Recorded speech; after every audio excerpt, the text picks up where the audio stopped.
we're going to make key lime pie. Well, let's get started. First, you're going to need actually key limes, and you can see on this one they're actually green to slightly yellow and about a little larger than a whole walnut is. So this recipe is you will need actually an entire bag of these small key limes. And what I did was I cut them in half and I squeezed the juice out of them. You'll actually get a half a cup of juice out of a bag of key limes. And that's actually what I got out of it, a half a cup. This is a really fast recipe to make. Now, because I don't want to use raw eggs for the recipe, I went ahead and actually got an egg substitute. So you're going to need actually half of a container of egg substitute, which will give you actually a half a cup of this, which is equal to about 2 large eggs. This particular product's been pasteurized, and I feel more comfortable making the recipe with pasteurized eggs. What I did was I went ahead and I put that amount of the substitute into my bowl, and I started my mixer on high ahead of time before the video started so that they become very pale and very fluffy, very bubbly. This is what you want.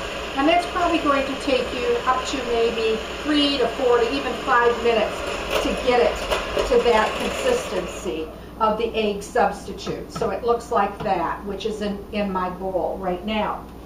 Then you're going to need actually 1 can of sweetened condensed milk. Now this again is the sweet milk. It is not the milk that you use for pumpkin pies, which is evaporated milk. So you're going to need 1 entire can of this, and this can weighs 14 ounces of the sweet milk. So I'm putting that in my bowl. Next, I'm just going to put my mixer on about medium, and I'm going to blend the sweetened milk into these frothy egg substitute. Once I do that, I'm going to start slowly adding a half a cup of my key lime juice, which I got from squeezing those limes. And I'm going to start off with it a little at a time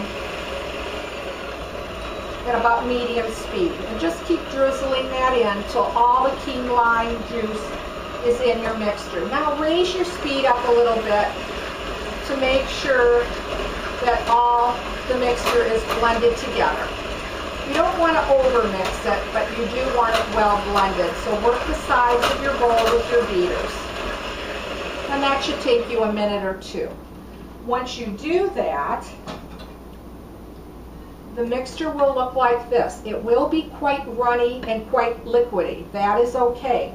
I went ahead and made a graham cracker crust, and I'm going to have that on my video of how much nutmeg and cinnamon and sugar as well as butter that I put into my crust.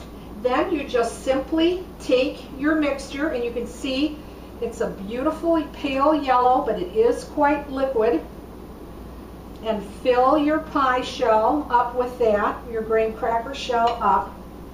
And you're going to need to put this in the freezer. After about an hour, put actually some saran wrap over it, and you're going to freeze it for 24 hours. Now you're going to serve this pie actually frozen, and it's going to taste much like, almost like sherbet. And after, like I said, after about an hour in your freezer, put your saran wrap and another layer of foil. This pie can actually stay frozen up to about 3 weeks, and you can take it out and serve it however when you need it. So I will put that in the freezer later. I went ahead and made one ahead of time, and this is exactly what it's going to look like in the graham cracker crust. I went ahead and cut a small piece of it for you to show you. And I went ahead also to make some whipped cream for it. Now, if you don't want to make your own whipped cream, you certainly can purchase your own aerosol or use your Cool Whip or whatever. But there you have it. Key lime pie, but frozen lime pie. I think you're going to really like this recipe. Give it a try. Thanks for watching, and please subscribe.